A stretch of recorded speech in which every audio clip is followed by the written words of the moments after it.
Hi guys, it's Misha and welcome back to my channel. So today we're going to be talking about people that identify as transracial, specifically Oli London, who used to identify as Korean and non-binary, and now he has detransitioned. So we're going to take a look at that. And throughout the video, we're going to explore, if all gender identities are valid, then why aren't all racial identities valid? Why can't someone be born one race and then transition into another race? So here's a video of him explaining his transition. I've been very unhappy with who I am deep down for the last 8 years, and I've had like 18 plastic surgeries now, and I do look Korean now. I do feel Korean. I don't identify as British, so I've transitioned to a non-binary person. If you didn't know who I was, you would just think I was a Korean person. I'm non-binary now, so I can be addressed as they, them, Korean, or Jimin. So they/them/Jimin/Korean. They, them/Korean/Jimin. Just your average BTS stan. No, just kidding. I feel like he looks more like Rat Monster. We all have the right to choose how we identify, to be who we want to be. I'm Korean, people need to accept that. In this interview, you can tell there's that same narcissism that we see with non-binary people saying, oh, well, my truth is the only truth. My truth is what matters. If I say that I'm non-binary, then I'm non-binary. How can you question that? Especially as a cis-racial person. Cisgender, cisracial, right? Hey guys, I'm finally Korean. I've transitioned.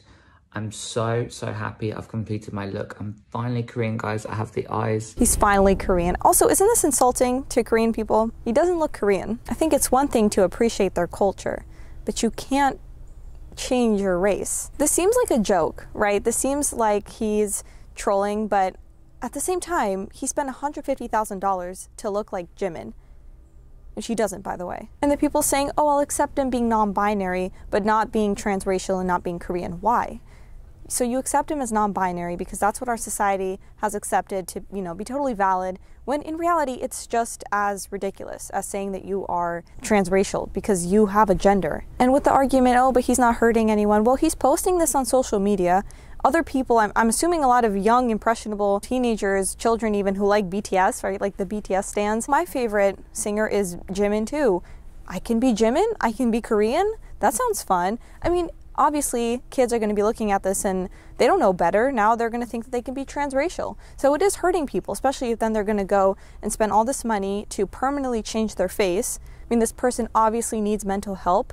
I've never been happy with who I am. I've always had issues in terms of my looks, my appearance, self-esteem issues. There was a man who said that he was actually Filipino when he was born white. Things about, Filipino culture. I think if you're unhappy with who you are and you change yourself for the better and that makes you happy, go for it. Just me, then there must be something wrong. I created the group in hopes of, getting our message out in a bottle. And then you wonder, well, what if he was doing this and saying he is black inside, right? Would he be called out for blackface? When it was revealed she had constructed a life around black culture, Rachel was fired from her job, forced off community boards. Her name is Rachel Dolezal. Both her parents were white, but she had some adopted siblings who were black. She was homeschooled and she's from Montana. And then as she grew up, she started to perm her hair, tan a lot, and she said that she doesn't feel white inside, which we hear a lot from non-binary people, right? I don't feel like I'm a man. I don't feel like I'm a woman. Well, it doesn't matter what you feel because you're either a man or a woman, and you're white in this case. It doesn't matter if you feel black or if you feel Asian, you're white. There's a reality, and then what you feel is not matching with reality. Go to a therapist. And of course, a lot of people are calling her out for cultural appropriation, blackface, all these things, but there are some people who are supporting her decision to do this because race is also a social construct, according to these people, just like gender is. But in fact, racial identity is not something, I'm going to differ here from LZ, it's actually not something that's objective based in your biology fixed. It's not a matter of telling the truth or lying because racial categories are themselves a fiction, they're made up. Well, there are plenty of very famous people cheering her need to be one. On The View, Oscar winner Whoopi Goldberg. She feels like a black woman. She wants to be a black woman, fine. And only she can decide her identity. If she's black, if she feels like she's black and she says that she's black, who are you to say that she's not black? And me as a cis-racial person, I can't comment on it. I can't ask questions because that is transracial phobic. because that is bigoted. But then she got canceled and she had to change her name. Like, yeah, you are hurting others. You are lying to yourself and other people. It's really tough, you know, to relive that every day. With the argument that this is the exact same thing as transgenderism, I feel like they should have been born a woman or should have been born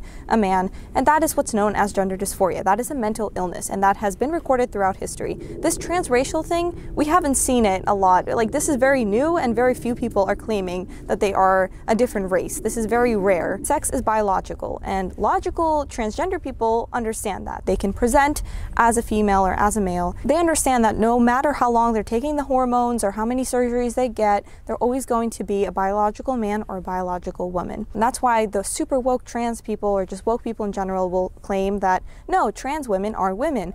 No, they're not. Trans women are trans women. That's not a bad thing, but they're not women. Like, women and trans women are different things. Trans men and men are different things. These people who are saying that they are trans-raced, transracial, whatever, I feel like they're doing it to be part of a community. Like with Rachel, you know, she talked a lot about how she felt close to, you know, Black culture and she really admires it. I feel like these people are missing community. Maybe they didn't get enough attention as kids or something went on, especially with Rachel. She accused her parents of abusing her, which they denied, but even if that wasn't the case, if they didn't abuse her, I feel like a lot of this is to do with mental illness. I just don't think that it has to do with gender dysphoria. Obviously, those are two different things. Plus, she obviously wants to be a victim. That's what this is about for her, in my opinion. Connection with Black is beautiful, just the Black experience. She preferred the brown crayons over the peach-colored ones. I felt very isolated with my identity virtually my entire life. She's also claiming that she experiences the discrimination that actual Black people experience, which is not true. And that's a problem I have with a lot of trans women who say, it's that time of month, you know, I have my period, the cramps are so bad. No, you don't have a period. So don't claim that you know what that's like. Don't claim that you know what being a woman is like. Because you're not. You're a trans woman, and trans women do not get periods. Sorry. Don't be too upset about that, by the way. I don't care if you identify as Asian, but you're actually white. The only issue I have with it is when you expect everyone else to affirm that identity, because that identity does not make any sense. It doesn't. And then another issue I have with that is, especially like influencers who post about it, and then, you know, children are seeing that and saying, oh yeah, I can do that too. And then they go get surgeries to also be transracial. Right now it's transgender, even if they don't have gender dysphoria, but you're promoting something that is not based in reality at all. That's where the issue is for me, because I don't care how you identify, but you can't force everyone else to agree with you, especially when it doesn't make any sense. A good question to ask a transgender person, hey, why did you transition? And if it's something to do with gender dysphoria, okay, yeah, that makes sense. If it's, I wanted to fit in with the other trans people in my school or work or whatever, like, that's a problem. And that's where we're hearing from people like Oli London, oh, I love Korean culture, I want to look like Jimin, chasing happiness, which he can't find through surgery. Like, he clearly has identity issues. To have its facial structure, to have everything. My ultimate goal is to look like Jimin, my idol from BTS. I've spent about $150,000 to perfect my image. But, you know, I've realized now that that's not normal. It's not healthy, and, you know, I've been getting help, guidance, and a kind of light in my life that has made me realize, look, I should be the way that God made me. I should be happy with who I am. I shouldn't be constantly chasing this kind of unrealistic idea of perfection. Well, I still hadn't achieved happiness, so I thought maybe I should be a trans woman. Maybe that's why I'm unhappy. So, you know, I was trans for 6 months. You know, I had the facial feminization surgery. I had 11 procedures. Kids should be careful on social media. Is almost pushing kids to transition. Going to church is very helpful when you hear the teachings of Jesus from the Bible. Trans lobby has almost become like a cult. So they are pushing these ideas on children. They are, you know, pushing this into the education system. I think he's 100% right here. I'm really happy that he's doing better, that his religion is helping him out. I don't think you necessarily need to convert to any religion to understand, hey, I'm not a different race, you know, maybe I have these feelings. Get help, go to therapy perhaps, and work through it, because you're not transracial. You can identify as Korean, but you're lying to yourself. I would love to hear your thoughts on this, guys. Please make sure to comment them below. Remember to hit that subscribe button and the notification bell so you don't miss any of my videos, and I will see you in the next one. Bye.